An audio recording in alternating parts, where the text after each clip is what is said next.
Sarah Parker speaking and reading all of the political donations to DeSantis that was made by each of the Board of Medicine members. The board members have donated over a combined $80,000 to DeSantis. So check this out. If you all have not been keeping tabs on this, as I have, we had a Florida Board of Medicine meeting where they were having like public comment on a decision that they were trying to make. You know, they were trying to restrict the rights of trans teens from having access to medical care, such as puberty blockers. There may be other limitations that are even more egregious. Like there was the suggestion that they create a state registry of all the trans people, like of all the trans kids at least. Now, wow, bad time. That's not a good thing when the government wants a registry of a group of undesirable people.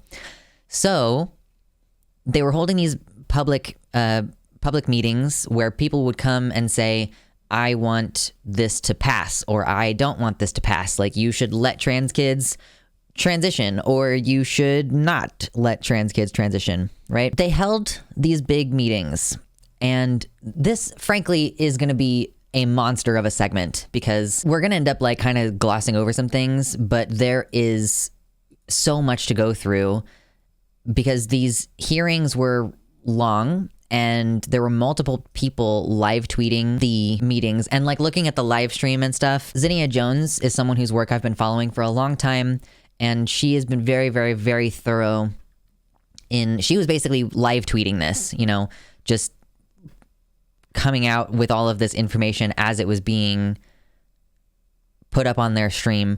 And a little bit of a preamble as well, noting that Patrick Hunter, appointed to the board by DeSantis this summer, will be in attendance. He has an undisclosed conflict of interest. He is a member of the CMA, which already made an absolute faith-based commitment against our standards of care in 2021. Like, maybe my notes aren't as organized as they could be for this, because this is fucked up on so many levels. Like, the board members have multiple conflicts of interest in this sense here, that these people have like a religious belief or whatever. So the problem that we're dealing with here is that what the board wants to do is they want to instate limitations that say you can't do puberty blockers, you can't do you can't do hormones, you can't. I think that maybe even parts of this had to do with social transition, and that like we wouldn't even recommend that you cut the child's hair or let them change the way that they dress. I don't know if that's going to be officially in this particular thing. I don't know if it can be, because this is the medical board specifically addressing those things. But yeah, it's very motivated, and it's very clearly motivated. And the more we look into it, the more it's going to be obvious how it kind of seems like they only held public comment because they're sort of required to by the process, but that they very clearly stacked the deck and had no intention of even acknowledging the opposition's commentary as like worthy of consideration. We were talking about this earlier, like Bill Nye versus Ken Ham back in 2014. Bill Nye asked Ken Ham, like, what would it take to change your mind? And Ken Ham said nothing. And I kind of get the impression that that's what's happening with a lot of these transphobes, that they really just have no intention of even trying to listen to something that may change their mind. Like, they're only going to become further and further entrenched. So Hunter also did not disclose his involvement in signing an anti-trans proposal to the American Academy of Pediatrics. GenSpec blacked out his name, and then Hunter promoted the letter without saying that he was a signatory. Anti-trans activist Michael Biggs, a sociologist who is not a doctor, is reading off something and delivering a fairly poor quality live stream on, quote, juvenile transsexuals. Biggs attempts to claim any apparent improvement seen from use of puberty blockers in trans youth is due to a change in measures in a study, quote, halfway through. He's leaning on that case report to say that puberty blockers have a death rate over 1%, like just making completely false claims. He demands that Florida only offer puberty blockers in a, quote, randomized controlled trial and research protocol as recently specified by the NHS England. David Diamond of the board asks him what the research protocol is, and Biggs says it's not available yet. Let's see. Dr. Kristen Dayton of UF Health. She's a pediatric endocrinologist, pro-trans expert, now video calling in. Patrick Hunter asking Dayton on data being kept on the patients. Dayton says they do not have an active registry of patients. Hunter asking her to estimate which percent of youth at their clinic proceed to puberty blockers. Dayton estimates 20 to 30%. Then asks which percentage of those go on to receive HRT. Dayton says it is the vast majority. So the vast majority of the ones who go on puberty blockers in the first place are also cleared to go on hormones, which is normal, and that makes perfect sense because in the first place, the puberty blockers are only given in cases that are clearly medically necessary, right? Hunter asking Chair David Diamond to bring Biggs back to present his claims on suicidality. He's denied, maybe later. Okay, here, this kind of picks up in a different place. Florida pulling up fake experts to testify for medically detransitioning all trans youth. So it's becoming very clear, if you look into this very far, that these quote-unquote experts who are against the trans care are broadly like people who don't know what the fuck they're talking about. Like people who don't actually treat trans kids. Like one of them is a dentist. We'll get into that later. We're using like witnesses who are tied to the Alliance Defending Freedom, like a clear biased organization, the organization responsible for anti-abortion laws. Michael Laidlaw presented recently at a conference that promoted, quote, curing homosexuality through faith healing. Like this is their expert fucking witness, is someone who believes in curing homosexuality through faith healing. It's a ram through. Yeah. Like I want to show you the extent to which this is like a depraved failure of the democratic process, like, or the Republican process, I guess is really what it is. Cause these people, I mean, these people aren't even, it's not even a Republican process because the point of a republic is that you have like appointees that you did vote for. Or I guess like that's the point of a democratic republic, is that you have a republic in the sense that you have representatives, but it's democratic in the sense that you voted for them. But this is a bunch of people who were appointed to this board, and we will get into that. Oh my God, we will get into that. If you want resources on the literature of low detransition rates, here it is. Laidlaw now saying that WPATH is an activist organization and saying that the Endocrine Society, the main professional organization for endocrinologists, cannot be trusted. He's an endocrinologist who is a conspiracy theorist also. Dr. Laidlaw, as expected, is now testifying in favor of barring social transition. He's advocating not only medically detransitioning trans youth, but also social detransition. Here's information showing that 98% do not desist. That is a false number. Here we have expert witness testifying against Florida's standards of care for trans people, seeking to ban all trans youth and even social transition. These are not experts. One of the researchers in Florida's review was a dentist. We are gonna, yeah, since we're here, we might as well watch some of these videos and like actually see as best we can what some of these people are actually saying here. Let me make sure, we'll make sure volume's all good. Down volume. Neither of the authors of the state's review is a subject matter expert. One individual is a dentist. The other is a postdoctoral fellow in biostatistics. At a bare minimum, a systematic review should be conducted by those who are qualified to critically assess the literature. I wouldn't trust a dermatologist's review of the literature on a neurosurgical procedure, for instance. That's so savage. Like, I would not trust a dermatologist about neurology. Like, that's awesome. Meredith McNamara is amazing. She's a stunningly good speaker and reacts to the questions of the Anti-Trans Board of Medicine member with deftness. She's leaving no question unanswered, and her answers will make it clear that Florida is opposing the medical literature. She has such a firm grasp on the science, knocking down every scientific falsehood that the Florida board is pushing. She's knocking down all the claims from the other fake experts. One Florida board member is getting mad at a pediatric gender therapist and researcher and trying to upset that she has never recommended, getting upset that she's never recommended surgery to pediatric patients. Hold on, here we go. Because none of surgery, I haven't helped facilitate it because none of my patients have expressed a desire for it.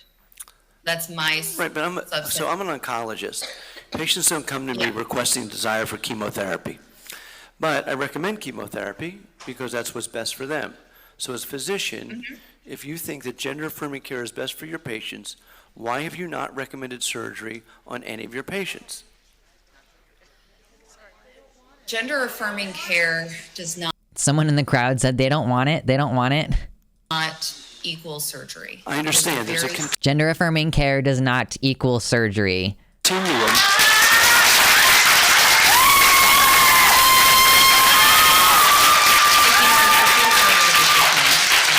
That behavior is inappropriate, please. We need to That is have some inappropriate. quorum here, so we'll appreciate if you do not do those actions at this point in time. Let's have an intelligent and cohesive conversation, please. That guy's a fucking cunt, and you'll find out why later. I mean, you knew this already about all of them, but that one in particular, boy howdy, you're gonna fucking hate that guy before the end of this segment. It's clear in how the Board of Medicine treats those in favor of gender-affirming care versus those against. The fake, quote, experts against trans care get softballs and short question periods. The actual experts like McNamara get 40 minutes of questioning and grilling, and she's doing phenomenally. McNamara made it clear in her presentation and 40 minutes of grilling that gender-affirming care is individualized, that trans youth do not desist, that gender-affirming care for trans youth is not banned in, quote, Finland and other countries. Feel free to follow her at this account. In another thread, I wrote that McNamara didn't go into this fistfight with a knife. She brought a nuclear missile launcher. It won't make any difference. It's obvious that the board has already decided they'll endorse Latipo's insanity, but it does feel good. Board member Nicholas Romanello just officially proposed a rule to ban all gender-affirming care for trans youth. The motion to create a rule to ban trans youth from gender-affirming care and forcibly detransition them has been seconded. They are now making the carve-outs for intersex individuals so that intersex individuals can still be given non-consensual surgery as infants, non-consensual, often sterilizing surgery as infants. Upcoming vote on proposal to end gender-affirming care in Florida. They're currently discussing therapy for detrans youth who will be denied transition. They're discussing alternate therapies, quote unquote. They're discussing non-consensual surgery on intersex infants and cisgender kids with precocious puberty, who I'm sure will continue to get the medicine that their doctors say that they need. Florida is about to vote on a rule to medically detransition trans youth, sending youth to alternate therapies. They had failed to do so in the legislature, so a DeSantis-picked board will make Florida the largest state to take this action. One board member is trying to propose that IRB-approved studies should be still allowed. They don't want more studies. They want a total ban. Now they're talking about a Florida registry of trans youth. That's genocidal. Like, if your vaguely fascist country where people get stopped and asked for their fucking paperwork for no reason and shit starts a registry of trans youth, like, just, I mean, that's a murder list. I'm sorry. If you think that sounds hyperbolic, open your fucking eyes. Let's see. A registry will help us monitor this ongoing situation. It sounds like they will not launch a registry, but I want it on record this was discussed. Conclusions may not be as direct in a registry as one would conclude in a study with an IRB, but I still think it opens an opportunity to be able to monitor this ongoing situation. For why? Why do you need to monitor the number of trans kids or like where they live and what their names are? Go fuck yourself, old lady. What is her name? Sandra? Schweim, I don't know what her name is. I can't read it behind the channel label. Florida is now taking comments from the public before voting on this rule. So the first section of the thingy of the meeting is expert testimony. And next we have comments from the public, the quote unquote public. Let's see who is against this in the quote unquote public, shall we? Oh, first we're hearing from detransitioner witnesses. Place first for heaviest impact, possibly. Chloe Cole just spoke. The current speaker is advocating restrictions, quote, for adults as well. 6 speakers in a row, all detransitioners, very clearly placed first. Gotta love this sham of a hearing. Activists have had enough of this and are standing to confront this sham of a hearing and parade of anti-trans witnesses. It's absolutely clear that Florida has used sham experts and stacked the deck in order to vote to medically detransition all trans youth. To those at the meeting to testify and watch, it's clear that they have stacked the deck. They're not listening to you. Florida is not letting witnesses speak against their proposal. The crowd just said fuck it and started speaking themselves. A witness claims that transition care doesn't reduce suicide. The crowd says that they lie. Hold on. For gender confusion includes There's no support for medical intervention for gender-confused minors. Medical transition procedures do not reduce youth suicide. Childhood gender dysphoria usually dissipates by adulthood, and the dramatic increase in gender dysphoria in the recent past is likely driven by social factors. My recommendation to the Rules Committee is that cross-sex medical and surgical treatment should not be supported by organized medicine, the Board of Medicine, the legislature, or insurance companies. Thank you for what you're Dr. doing. Grass, thank you so much. Just the people in the crowd just like, I don't know what the fuck I would do. Like, if I'm being completely honest, I don't think I could handle being in a situation like that. Like, I am such an angry person now. And I'm so tired of this shit. This is why I'm leaving the country. No fucking shit. Yeah. No bitch getting my name on any papers. The last papers my ancestors were on led to star patches and one-way trains. Yeah, fuck this. Yeah. Oh my God. This speaker stands and reads the names of those who took their lives. This speaker is talking about his trans daughter, misgendering her. She transitioned at age 22 at a hearing about trans youth. When you graduated from medical school, you took an oath to do no harm. These decisions today will completely violate that oath. And I think upon that, your medical license should be reviewed and should be considered to be revoked if you pass this legislation. Thank you.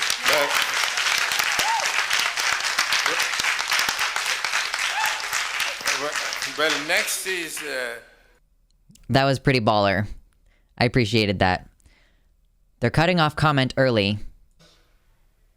I want before you can come to the podium.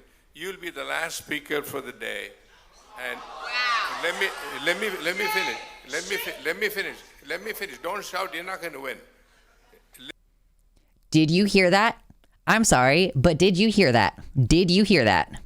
Let's go it over again. Let me finish. Don't shout. You're not going to win. It was already apparent to everybody, like in front of God and everybody. It was already very fucking apparent that this was just a farce. That at no point did these people have any intention of actually like listening to any of the opposition. He straight up just said, "You're not going to win." Like, I don't like it's it's like hard to hear him. I apologize. I'll play it again one last time. Let me finish. Don't shout. You're not going to win. You're not going to win. Let's make it one more time. I'm turning up his volume. I'm turning up the volumes as much as I humanly can on my end. All right? Let me finish. Don't shout. You're not going to win. That's as loud as I can make him. So that's fucked up. It's very upsetting. I assume he meant that you wouldn't win in a shouting match over him. Nah, that's way too charitable. That's far too charitable. I guess I'll like let that, hold on, that's not the right video. I'll let that finish out and see what else he has to say. Let me finish. What we're going to do, we'll give you an email for the state of Florida. You send your information, and whatever information what information you send will be a part of the record. You know what? Okay. I couldn't hear all of what she said. Something about like, what about all these people who are standing here waiting to speak to you and like vote like for you or whatever. I don't know what she said. You know what? Okay, that's fine. Okay, Miss Patty Sullivan, you may proceed.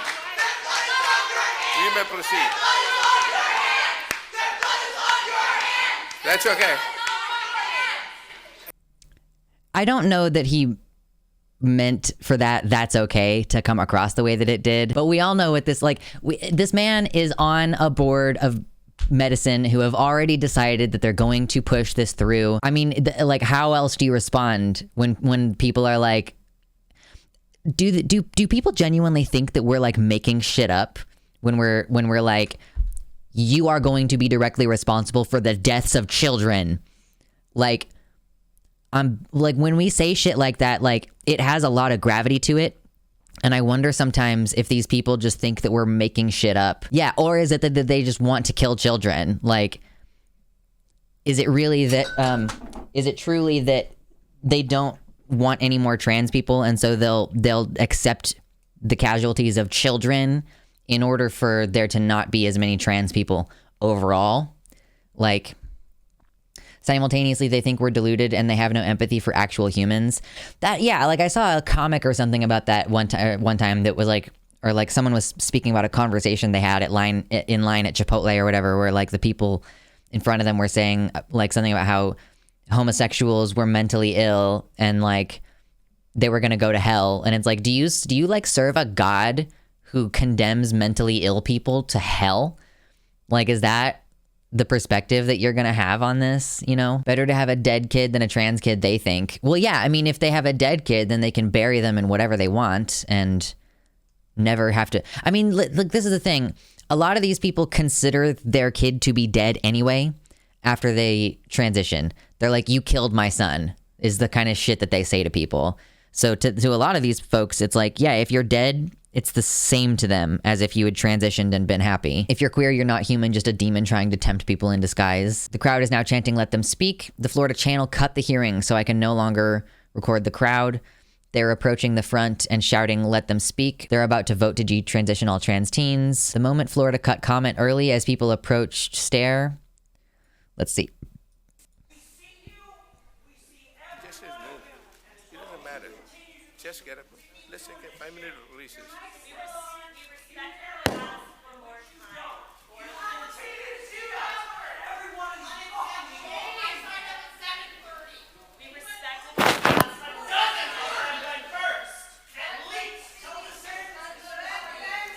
People are really pissed. I'm having a hard time discerning voices here. I mean, there's not much going on in the video. It's all just milling. We are now back as they are about to vote. All right, let me go back to my notes, actually, and let's see, because I have, like, a lot of links about this. Let me see what else I have prepared. Kat Kattinson calls for no medical transition to be available to anyone under age 25. Yeah, so here's all the detransitioners. Next is detransitioner Helena Kirshner. She blamed Tumblr for her decision to transition. She was cited by Gospel Coalition, renounced gay sex, and said that she was, quote, under the influence of gender ideology when she had gay sex. Someone is talking about how electrolysis, how painful it is. If you've never done that, it's painful. I have. Stop being a drama queen. I have 2 friends who've died in these procedures, he says. Next is Jakob Scheinfeld, father of a trans child who committed suicide at 28.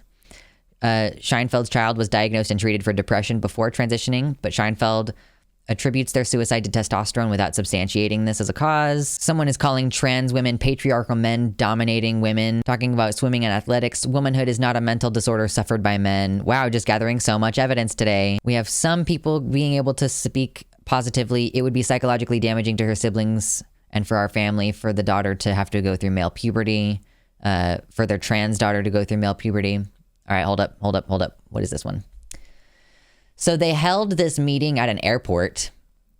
Yeah, can you get a DUI for being under the influence of genderology? I fucking wish. They fly in all these anti-trans people. They then leave for their flights to go terrorize trans people in other states. Like, they have to have... they have to host it on a place with shitty internet so that people can't watch it and so that people can be flown in and out easily. Oh yeah, I decided I was going to cite Gayfesh real quick. So according to Gayfesh's quick math, about 218,000 Floridian children were just denied essential health care.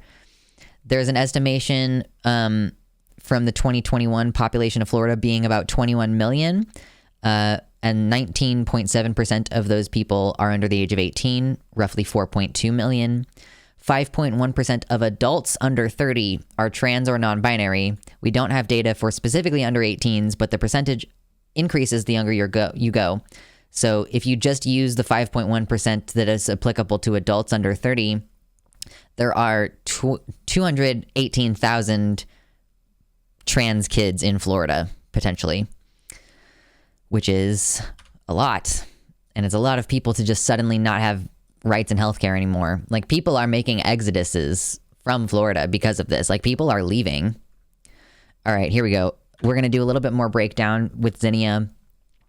I'm going to highlight this again after what happened yesterday. The Florida Board of Medicine had 9 detransitioners speak first all in a row and then only let 6 pro-trans speakers in total provide public comment before they ended early. They ended early. There were a bunch of people who showed up to speak in opposition to this proposal, and they only let 6 of them go and quit them early. Like, It's giving the public and policymakers the impression that detransition is that common when it isn't. That is generously 1% of people who detransition overall. We had to identify several of these detransitioners as currently working with Florida to defend the Medicaid exclusion. This group is not so much detransitioners as they are radical, like religious radicals, and crucially, undisclosed political agents. If you go to the video archive and listen to what they pass off as testimony, you can see that for every one of them, their presence is basically a display of total bias powered by egregiously uncontrolled mental illness, poorly shepherded into the shape of an argument. Zinnia goes hard sometimes. You're using them to make an argument that actually boils down to these individuals were allegedly not competent to agree to or even understand transitioning in the first place and are not capable of making a rational, informed decision in their own interest. So in light of that, why are any of us supposed to believe that a single one of these people even know what they're talking about right now? Why are we as the public having to believe that they even knew what they were doing when they decided to detransition and show up here? There's a specific argument for the role of these detransitioners' testimonies to either be considered discredited entirely or subject to several guardrails of scope, with the understanding that this behavior and its relevance to policy or to the real world is very limited. Not only are detransitioners extremely uncommon, they appear to largely constitute a small extremist movement that is being sought out by far-right state governments for their cooperation in advancing overwhelming restrictions against the bodies of millions of trans Americans. Like, Zenny has been pointing this out in the aftermath of this. Like, why do they have to bring in the same 9 detransitioners to every single one of these meetings? Like, how crazy amazing would it be to be Helena Kirshner and getting flown around the country and oh, I got to visit Florida, and then next week I get to visit Ohio, and then the week after that I'm gonna go to Utah and just being ferried across the country at no personal cost and probably having all of your meals paid for because you're a useful political pawn. But yeah, if supposedly there's a huge number of detransitioners, let's just go off of let's just assume that there are 200,000 trans people total in Florida. And let's say detransition is actually happening at the 80% rate that they like to claim. That means that you should have 160,000 detransitioners to choose from, and yet you use the same dozen and you have them all read kind of similar sounding scripts. It's very... I bet those detrans people aren't even getting paid to be shitty. I fucking hope that they are getting paid, because why else would you be doing this? The generous explanation is that an aspiring Gilead is exploiting very unwell people. The less generous explanation is me pointing you to massive tranches of evidence showing detransitioners' deliberate complicity and enthusiastic participation. The Florida Board of Medicine refused to let a state representative from Orlando speak. They refused to let a representative-elect speak. Those are elected officials representing Floridians, trying to bring the concerns of constituents to their attention. Instead, this politicized, captured Florida Board of Medicine let a series of Twitter trolls wax poetic about Jesus and mutilation, as though the state had requested a Hellraiser sequel rather than evidence. Do you think it's in the public interest that 3 of the 5, quote, experts picked by Florida to write reports had already committed in 2021 that their religious beliefs would never allow them to support any gender-affirming standards of care? I found that evidence. Instead, the Florida Board of Medicine chooses to hear from individuals claiming dead religious figures and spirits released them from the curse of being trans. That's not medicine, nor is it evidence, nor is the commitment that regardless of what evidence you encounter in the process of a review, you will always decide against transition care because your personal religious belief compels you as an individual to do so. Oh my God. I don't know whether to call the Department of Justice or the fucking UN. I have no respect whatsoever for the radical religious beliefs that the Board of, quote, Medicine chose to platform for an hour yesterday. This is a particularly rough episode of Star Trek TNG. I guess I'll just add in here because this is part of my notes as well. The Board of Medicine ended the meeting early, and attendees in the room, nearly all of whom opposed the rule, broke out into chants of "We will not be silenced," "Stonewall was a riot." Despite the opposition being the majority, the board required equal representation of both sides by alternating those giving comment. Once they ran out of those in support, they ended the meeting despite dozens of people not given the chance to speak. This meeting was a shit show. The board members have no understanding of the bylaws or regulatory rulemaking requirements. They approved 2 different standards of care, one which prohibits medical doctors from conducting research on gender dysphoria, and the other allows DOs to conduct research. I don't know what DOs are. This opens up the public comment period for the next few weeks, as is required by Florida administrative rulemaking requirements, and I will follow up with info on that as soon as it's available. So this is not going into the experts, but this is going to indicate to us the extent to which there is a conflict of interest on the board itself. Sarah Parker, speaking and reading all of the political donations to DeSantis that was made by each of the Board of Medicine members. The board members have donated over a combined $80,000 to DeSantis. So check this out. David Diamond, who I believe is a chairperson and a radiation oncologist at Winter Park, contributed $2,000 to DeSantis' first campaign for governor in 2018, over a year before Diamond was appointed to the medical board. Hector Villa Jr., a Tampa anesthesiologist, contributed $20,000 to Friends of Ron DeSantis in April. The governor appointed Villa to the board subsequently had previously appointed him to the board in 2019. Ravi Chandra, a vascular surgeon in Ocala, donated $25,000 to Friends of Ron DeSantis in 2018. He also gave $3,000 to the governor's re-election campaign in October. DeSantis appointed him to the board last year. Zachariah P. Zachariah, a Fort Lauderdale cardiologist and well-known Republican fundraiser, wrote a $25,000 check to Friends of Ron DeSantis in May. Scott Ackerman, a Jacksonville radiation oncologist, wrote a $3,000 check to DeSantis' campaign in 2018, roughly a year before his appointment to the board. Michael Waislick, a orthopedic surgeon in Tampa, donated $3,000 to DeSantis' re-election campaign in April, about a year after the governor appointed him to the board. Maria D. Garcia, a Coral Gables healthcare attorney, contributed $250 to DeSantis' re-election campaign in April, about 3 months after the governor reappointed her to the board. Eleanor Pimentel, a internal medicine specialist, contributed $50 to DeSantis' campaign in 2018. She donated the same amount to his political committee last year. In October, she wrote a $100 check to Friends of Ron DeSantis. The governor named her to the board in early 2020. So it's pretty clear that I think that might have been every single member of the board. It kind of seems like maybe every single member of the board has a conflict of interest where they are in Ron DeSantis' pocket. Because clearly Ron has been, driving a lot of this bullshit forward. And, oh my God. Yeah, can we cut Florida off like the gangrenous appendage it is? I wish, I say that, and we make jokes about let the next tsunami come and take Florida off the map, but need I remind you about the 200,000 trans kids who live there and need help? We can't just be wash it off the map, because there's people who need help there. Obviously, all of this creates an imminent situation that is unspeakably dangerous to trans people, particularly given that a board member repeatedly proposed a state registry of trans people receiving medical care yesterday. It's pretty clear that this country is hostile to our existence. At least certain states are, and it's my personal belief that if your rights depend on your zip code, then you don't really have them. It's not like we can just, not everybody has the ability to just up and fucking leave.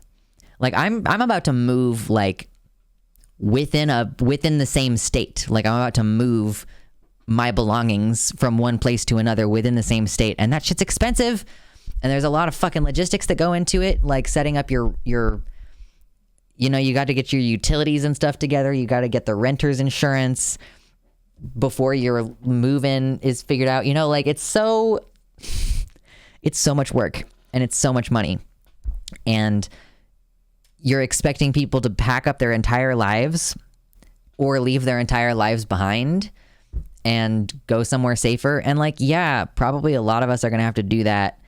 That certainly doesn't make it okay. It's actually really fucked up and super not cool that so many transgender Americans and so many families and loved ones of transgender Americans are having to make the decision to take their children out of school like move across the country.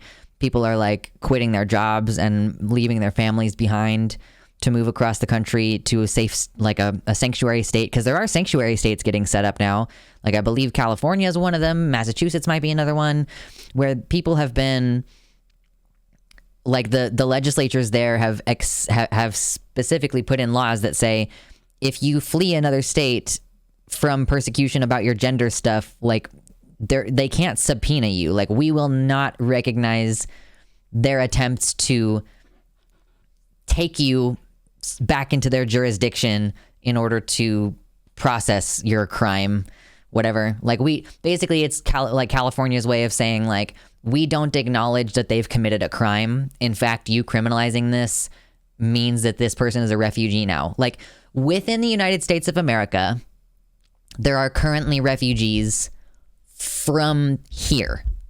Like there are currently refugees from like fucking like Utah or whatever who have like fled their state because they need access to medical care, you know? And I'm like, I think about like, I know a family with some trans kids in Texas, and I'm like, what are they gonna do? You're like asking people to give up a lot, and you're asking people to give up their culture too. Like, oh, like maybe trans kids in Texas like being Southern. Like maybe people from Texas like being from Texas because there are other things besides bigotry that being from Texas is about, right? Like it's just impossible. It's an impossible situation, and no children should ever have to deal with that. We've seen on this stream before, we've read the words of children talking about the way that this makes them feel because they are aware of all of these pressures. They're aware that people that other parents of students at their school don't want them to be able to use the bathroom that they want to be able to use. They're, especially kids who are currently on hormones and puberty blockers, they're going to be very aware when you take them off of their medication forcibly. And like, and there are questions of criminalization. Oh my God, I'm so fucking glad I thought of this just now because I'm going to have a conversation with someone on stream this week about the genocide thing. Like what happens to parents who try to access medical care for their kids anyway?